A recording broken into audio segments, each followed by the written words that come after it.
Solving linear equations. First of all, let's look at some of the underpinning principles. So the objective when you're solving an equation like this is to get to the stage where you have x equal to a number. But in terms of your mindset, the way you think of it, it's probably a good idea to think of it as needing to get x on its own. There are two main rules that we have to abide by when we're working with linear equations. So the first is that you must do the same to both sides, and the sides are separated by the equal sign. In fact, if you can try and get used to thinking of the equal sign as being like a brick wall, the two sides are completely separate. Okay, so we have to do the same thing to both sides. So what we're trying to accomplish here is maintain the balance. So if you think about it like you had a pair of old-fashioned weighing scales, and these were, if you like, the pans in them, if I add some more to this, that will go down. So unless I add more to this as well, they won't stay equal, they won't stay level. The same is true as if I take something out of this one, this would go up. So I must take something out of this if I want to keep them balanced. If I double what's in here, it will go down. So I'd need to double what's in here. So we've got to do the same to both sides. So the other part of this is the doing bit. How do we know what to do? Well, it's always the opposite. And we'll demonstrate this on an example in a minute. Okay, so the opposite. So if the number has been added on, then we're going to take it away. If the number is multiplying the x, then we're going to divide by that number to get rid of it, and so on. Now, there are general strategies, and we're going to dip into these and add to these as we go along. But now it's time to actually look at it at an example.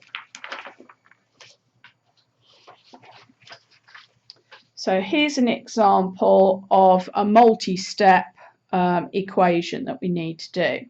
So this is where we're going to start talking about the first of the strategies. So what we're trying to do, remember, is to get the x all on its own. At the moment, there are two things keeping us from having that. We've got a plus 6 here and a 3 that's multiplying the x.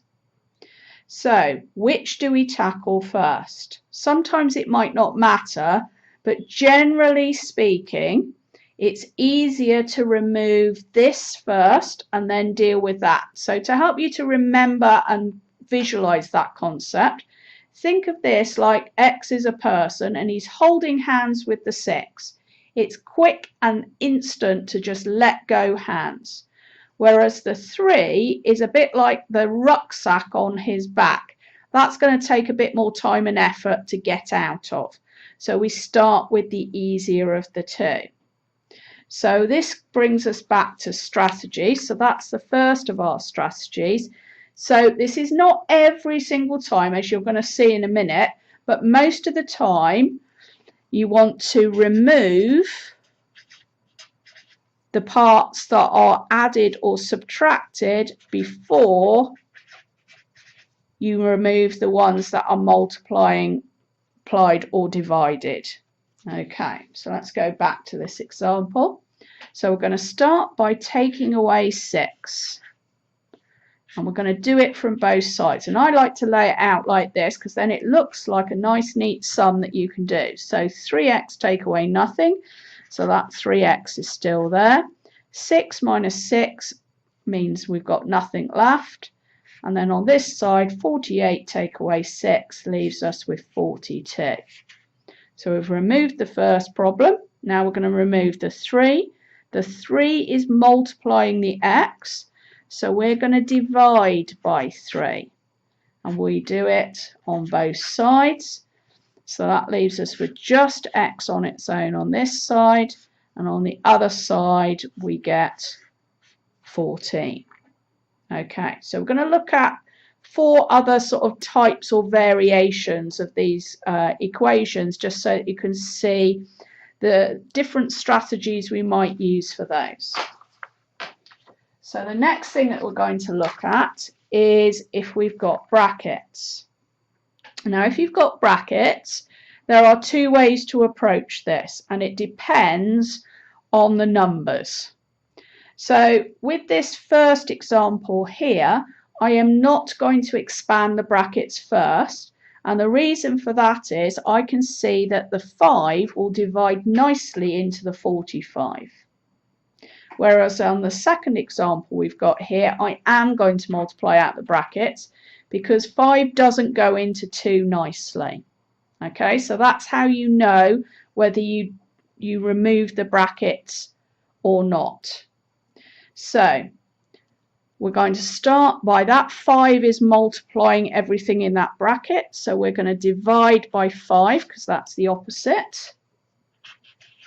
We're not going to need that bracket anymore once we've done that. So we're going to be just left, left with x plus 2 on this side. And on this side we will have 9. So there's just one last step to do to take away that 2. Which leaves us with x equals 7. So on this one we can't take that approach because the 5 doesn't go into the 2 nicely, so we have to multiply out the bracket. So 5 times 3x gives us 15x. 5 times minus 1 gives us minus 5, and that equals minus 2. So we now go back to like the first example. So we're going to add 5 because that's the easiest bit to deal with next. So that leaves us with 15x equals 3, minus 2 plus 5. And lastly, we're going to divide by the 15 on both sides. So that's going to give us x equals, now write it like this to start with, so 3 over 15, and then you can simplify that fraction. You do not have to turn it into a decimal, but that is the same as 1/5, and if you really want a decimal that would be 0.2, like so. Okay, so we're going to look at, as I say, a few more examples, different variations. So the ones with fractions in seem to worry people sometimes, so we're going to have a look at this. So we're going to start again by dealing with the minus 1 because that's the easiest thing to deal with. So we're going to add 1 to both sides to get rid of it. So that leaves us with x over 4 equals 9. Now what is that 4 doing? It's dividing the x. So the opposite of that is multiplying by 4. And we have to do that on both sides. And then that 4 will cancel with that 4. So we're left with x on this side and 36 on that side. So I'll do one more example of those types. So we're going to take away the 1 again first. That leaves us with 2x over 5 equals 2. Then we're going to multiply by 5 on both sides to get rid of that 5 on the bottom there. So that will give us 2x equals 10. And then finally we're going to divide by 2 on both sides to get x equals 5. All right, so fractions are nothing to be frightened of. Just remember that this just means divided by 5. So to remove it, we do the opposite, which is 5 times 5. And just remember always to do things on both sides. Okay, a couple more types to go through.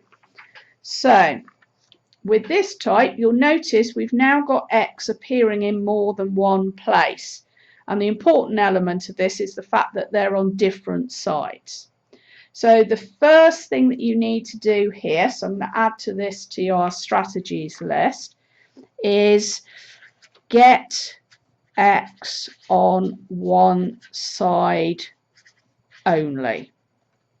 Okay, do that before you try and tackle anything else, and then it will save some time and energy. So we always, let me just add that to the strategy. So you always do that by removing the smallest x term. Okay. So in this case, the smallest of the two is x. So I'm going to remove that in just the same way as I remove a number. I'm going to do the opposite. So that's plus x. So I'm going to take away x. What I do on one side, I must do on the other side. So x minus x leaves us with nothing. So we've just got the 6 left there. 2x minus x is x, and minus 8 here. Don't worry about the x being on this side. That's not a problem. You can swap it round at the end of the sum, but don't worry about it at this stage. So here we're just going to get x on its own by adding 8 to both sides. So that gives us x equals 14. And then when you present your answer at the end, just swap that round to look like that. Okay, but it really doesn't matter when you're working out which side the x is on. Now, we'll do one more example of these. Now, I said remove the smallest x. So some people might be thinking that that's what we're going to remove, but you need to remember about your negative numbers. And minus 2 is a smaller number than plus 1. So we're actually going to remove this. And if we do it the other way round, we'll get in trouble and end up with negative x's that we don't want. So to remove minus 2x, I'm going to add 2x because that's the opposite. And we add 2x here as well. So that means I've now got 3x plus the 4 equals 9 because they cancel each other out. So now we're back to a more normal looking sum. So we take away the 4 from both sides to get 3x equals 5. Then we divide by 3 to get x equals 5 over 3. Don't be afraid of these fractions. And that we can turn into a mixed number, which is 1 and 2/3. Okay, one last type that we're going to have a look at. And that's where you get into a situation where you kind of can't avoid the minus x thing. So I'm going to show you 2 ways that you can tackle it. You decide which one works best for you. Okay. So the first way would be to work in the way that we have before. So we're going to remove the 3 from both sides. So that gives us minus x equals minus 13.